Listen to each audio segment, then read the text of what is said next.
স্থানীয় সরকার নির্বাচনে নির্দলীয় প্রতীক চায় জামায়াত ও এনসিপি। সরকার ও কমিশনকে নিরপেক্ষ থাকার তাগিদ।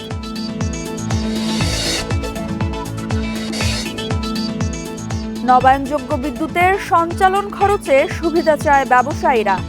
আয় কমার শঙ্কায় বিতরণ সংস্থাগুলো।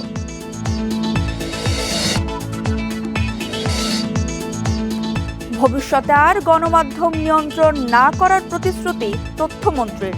সহযোগিতার ভিত্তিতে এগিয়ে নেওয়ার আশ্বাস।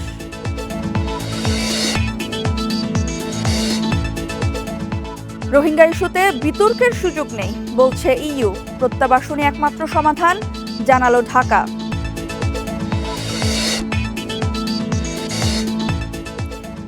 21 সেপ্টেম্বর যুক্তরাষ্ট্র যাচ্ছেন প্রধানমন্ত্রী তারেক রহমান। ভাষণ দেবেন জাতিসংঘের সাধারণ পরিষদের অধিবেশনে।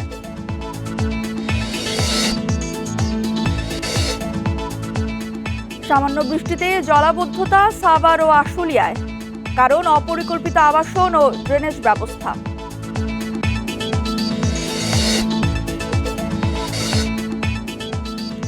গিনির রাজধানীতে ময়লার ভাগাড়ে ধস, অন্তত 30 জন নিহত, আহত 22 জন।